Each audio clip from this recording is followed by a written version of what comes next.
Pag-amin naman sa iba na nahihirapan talaga daw sila mag-fasting.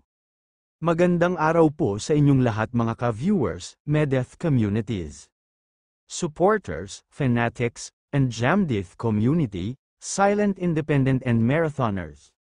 Please like and share naman ang videos natin guys. Nasa mindset lang daw talaga ang fasting, kailangan tatagan lang daw ang isip na sa mga cravings mo. Disiplina lang talaga sa sarili guys, kaso meron talaga na hindi kaya at nahihirapan mag-fasting.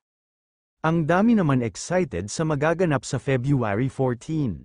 At ang iba ay nanghuhula na din kung anong posibleng ganap at kabang-abang na mga pangyayari.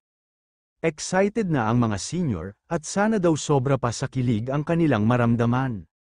Baka nga yung iba hindi na makatulog sa sobrang excited. Hindi daw sure si Medeth kung anong oras ang kaganapan sa February 14. Ang sweet daw talaga nila ni James at Mina massage pa ni Medeth ang mukha. Ganun daw talaga siya mag-alaga sa mga taong mahalaga sa kanya. Wow naman Medeth, mapapasana all na lang talaga ang makapanood. Pag-amin naman ni Medeth na hindi naman daw siya perfect pero ginagawa daw niya ang best niya. You don't need to be a perfect girlfriend. All you need is to be honest and be yourself.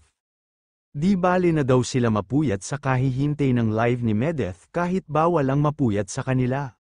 Basta makasuporta daw sila kay Medeth, pero alagaan nyo din daw ang health nyo kasi health is wealth. Nagpasalamat naman siya sa mga marathoners na hindi nag-skip ng ads. Sabi nga nila tulong na nila kay Medeth ang hindi pag-skip ng ads. Kaso ang tagal daw ng ads mga 1 hour daw, grabe hintay nila kaya tiis daw talaga. Alam na daw ng Jamdith kung saan nila aasarin ang isa't isa. Marami naman natutuwa na makita silang nag-asaran sa isa't isa. Kaya sabi ni Medeth quits na daw silang dalawa, pumasok naman si Jam sa live ni Medeth.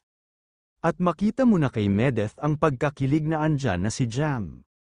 Namimiss lang daw ni James si Medeth, supposed to be surprise pala yung February 14 na sabi ni James. Kaso nabanggit na ni Medeth, minsan talaga nakakalimutan ni Medeth, nagkulitan na sila ni James at nawala na sa isip niya na naka-live pa siya. Panay na usap nila ng Bicolano. Ganun talaga siguro guys pag ang kaharap at kausap mo na ang minamahal mo, nawawala ka na talaga sa sarili. Hanggang dito po muli mga ka-Jamdith at mga ka-viewers, maraming salamat po sa inyong lahat.